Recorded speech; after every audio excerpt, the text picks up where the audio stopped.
Now, let us sing a song for the glory of Jesus Christ. आइए अब हम एक गीत को गाएंगे परमेश्वर की महिमा के लिए।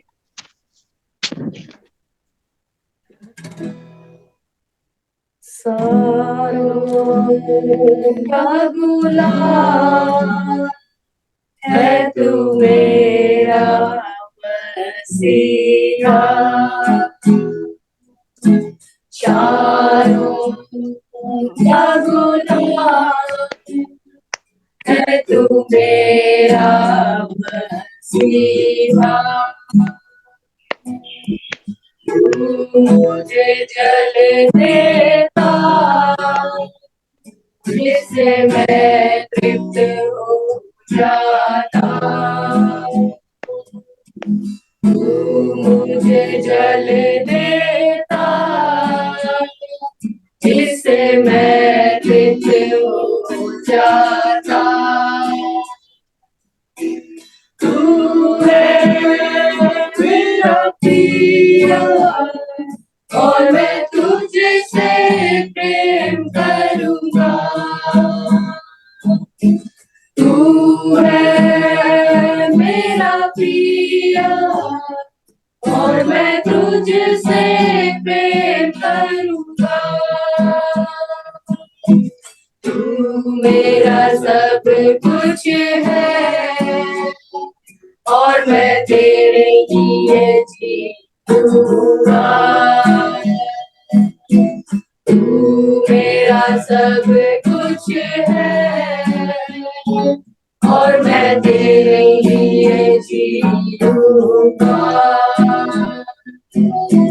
चारों का गुलाम है तू मेरा मसीहा। चारों का गुलाम है तू मेरा मसीहा। तू मुझे जल देता जिससे मैं तृप्त हो जाता। तू मुझे जल देता जिससे मैं तृप्त हो जाता। तू है मेरा प्रिय और मैं तुझसे प्रेम करूंगा। तू है मेरा प्रिय और मैं तुझसे प्रेम करूंगा।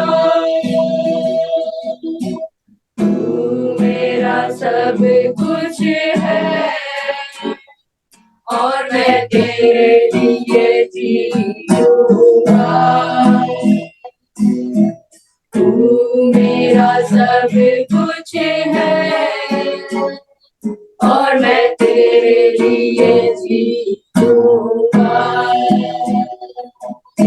चारों का गुलाम है तू मेरा मसीहा। चारों का गुलाम है तू मेरा मसीहा। है तू मेरा मसीहा।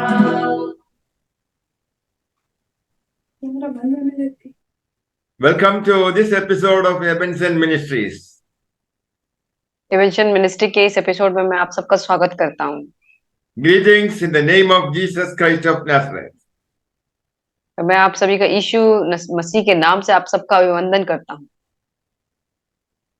For today's meditation, let us turn to the Gospel according to St. Luke, chapter 10, verses 25 to 37. आज का जो अध्याय है उसमें हम देखेंगे लूका रचित सुसमाचार उसका 10 अध्याय उसका 25 से लेके 37 तक। A lawyer asked Jesus what he needed to do to inherit heaven. एक व्यवस्थापक जो था वो यीशु मसीह से पूछने लगा कि स्वर्ग राज का वारिस होने के लिए मुझे क्या करना होगा। Jesus asked him to love God with your whole heart and love your neighbor as yourself. तब यीशु ने उससे कहा कि तुम अपने पूरे मन से परमेश्वर से प्रेम रखो और अपने पड़ोसी को अपने समान प्रेम करो। The Jews considered only their fellow Jews to be neighbors.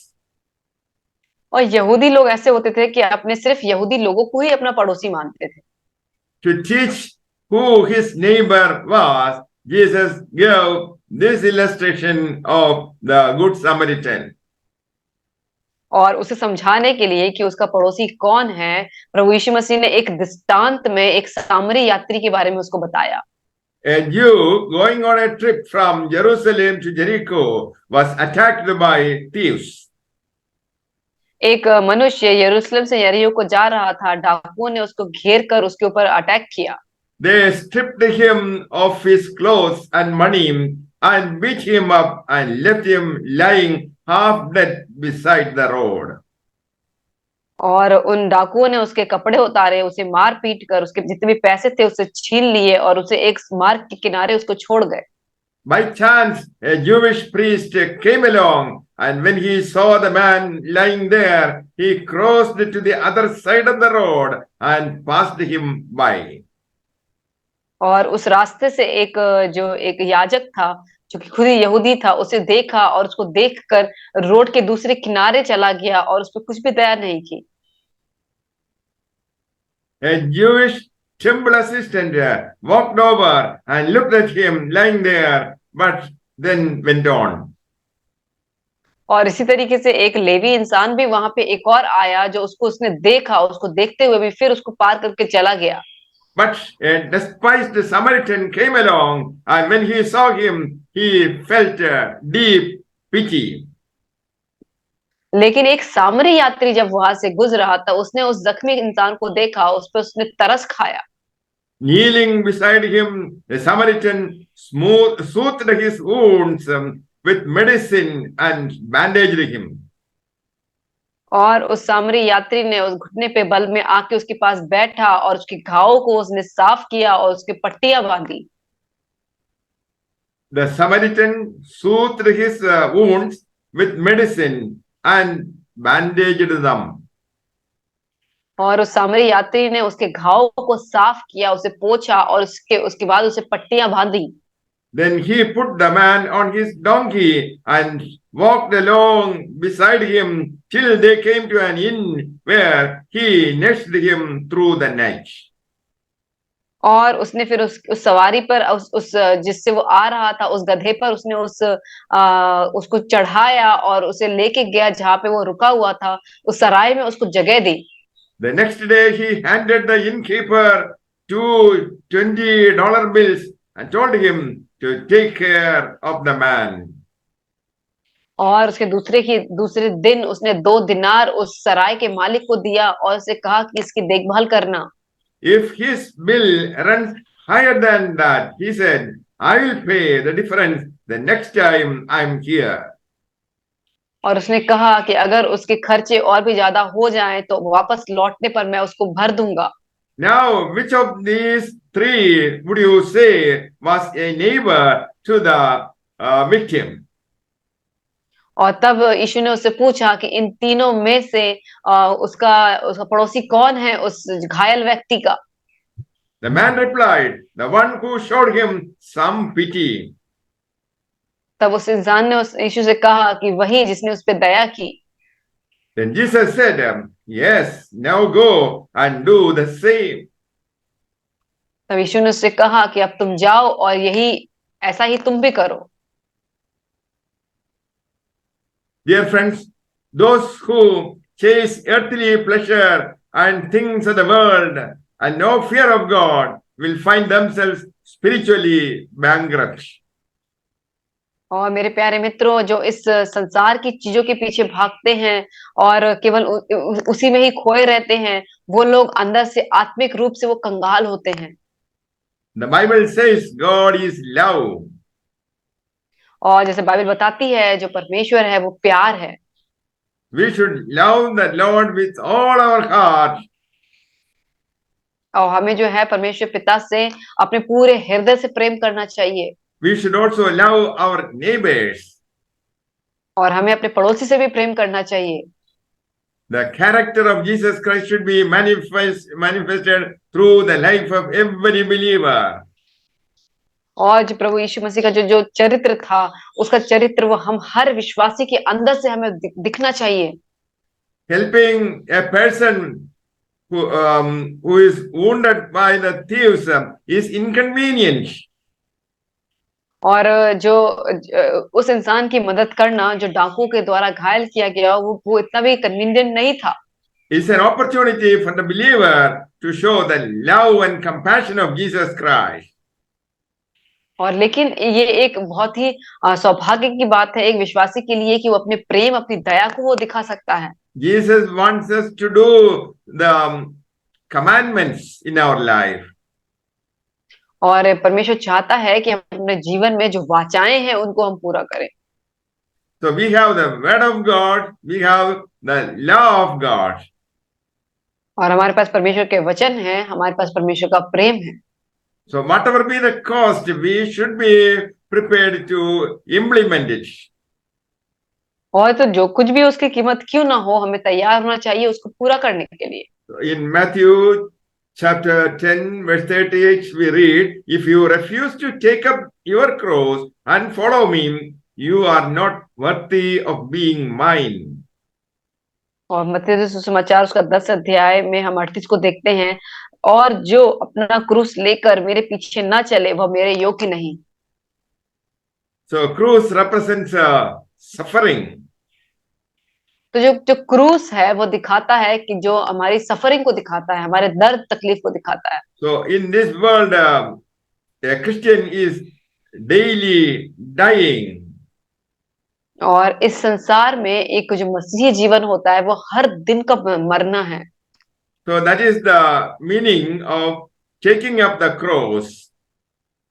और यही वो मतलब है कि अपने क्रूस को उठाने का। We are identifying ourselves with Lord Jesus Christ. क्योंकि हम अपने आप को प्रभु यीशु मसीह के साथ जोड़ रहे हैं, परिचित करा रहे हैं।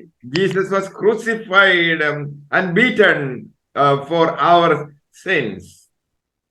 और यीशु मसीह जो है उसको क्रूस पे चढ़ाया गया था, उसे मारा गया था हमारे पापों के लिए। If we suffer with Jesus Christ, we will also rule with Jesus Christ one day. और अगर हम यीशु मसीह के साथ आज हम दुख और तकलीफ उठाते हैं तो हम उसके साथ ही उस एक दिन हम उसके साथ स्वर्ग में भी बहुत उसकी चीजों का हम आनंद उठाएंगे। Jesus also said, if you cling to your life, you will lose it. But if you give it up for me, you will save it. जैसा कि यीशु मसीह ने अपने वचनों में लिखा है कि अगर तुम अपने प्राणों की रक्षा करोगे तो तुम उसको खोगे, अगर तुम मेरे लिए अपने प्राणों को खोगे तो तुम उसे पाओगे। So there is a daily dying required from all Christians by which some enter heaven. और इसीलिए विश्वासी को जरूरी है कि हर दिन प्रभु यीशु मसीह में हम मरें ताकि हम उस स्वर्ग में जा पाएं। Jesus said the poor are always with you. और यीशु ने ये कहा कि जो गरीब लोग हैं वो हमेशा तुम्हारे साथ रहेंगे। Jesus was moved with compassion when he saw the misery of the people. और जब वो जो लोगों की उस सब चीजों को, दुखद चीजों को देखता है तो वो दया से भर जाता है। The true slaying of self to be done day by day. और हर दिन वो सच्ची जो मौत जो होती है हर दिन हमको करनी है अपनी। That is the cross that you and I have to bear. और यही वो क्रूस है जो आपको और हमें उठाना है। The world is to be crucified to me and I to the world. और जो ये संसार है वो मेरे लिए क्रूस पे चढ़ाया गया है और संसार के लिए मैं क्रूस पे चढ़ाया गया हूँ। Jesus who died for us is asking us to lay down our life for his sake. और यीशु जो हमारे लिए मरा वो हमसे चाहता है कि हम भी अपने जीवन को उसके लिए दें। We have to dethrone self and enthrone Jesus.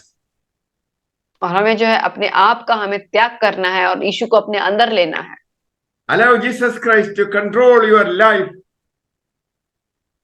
और यीशु मसीह को आप अलाउ करें कि वो हमारे जीवन पे वो पूरी तरीके से नियंत्रण कर पाए।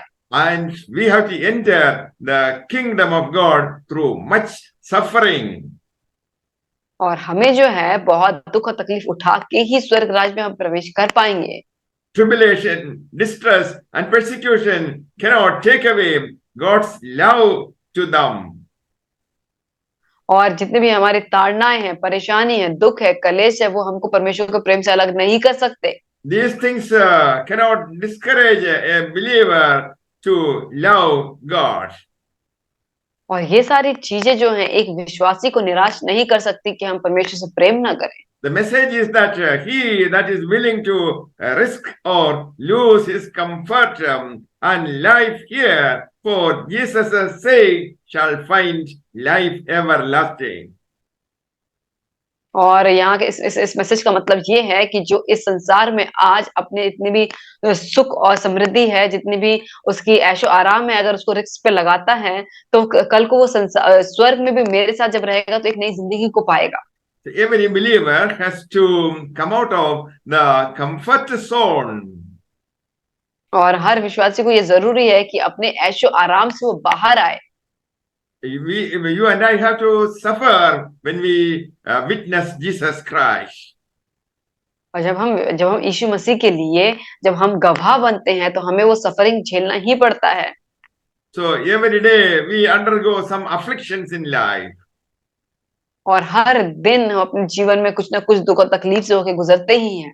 So while suffering for Jesus Christ, we also share his love with his people. और उसके साथ जब हम दुख और तकलीफ को हम बांटते हैं तो हम उसके लोगों के साथ उसके प्यार को भी हम बांटते हैं। Jesus is the captain of our faith. और यीशु मसीह जो है वो हमारे विश्वास का जो है वो कैप्टन है। We have to imitate what all things Jesus did while he was in this world. और हमें ये चीजों के बारे में वर्णन करना है कि उसने जो कुछ भी किया जब वो इस संसार में था। He had compassion to the broken-hearted. और जो जो जिनका हृदय टूटा हुआ था उसके प्रति उसकी बहुत दया थी। Jesus was ready to help all these people who approached him for his help. और यीशु ने उन सब लोगों की मदद की जो भी लोग उसके पास आए मदद के लिए। May the Lord help us to lead a life pleasing to Jesus Christ. और परमेश्वर हमें मदद करे उस जिंदगी को जीने के लिए जो जिंदगी परमेश्वर को खुश करती है। Let us be good Samaritans in and around where we live. और चलिए हम एक बहुत ही अच्छे सामरी बनते हैं जहां कहीं भी हम क्यों ना रहें अपने आसपास के लोगों के लिए। May the Lord bless you all with these words. परमेश्वर आप सबको इन वचनों से आशीष करे। Amen.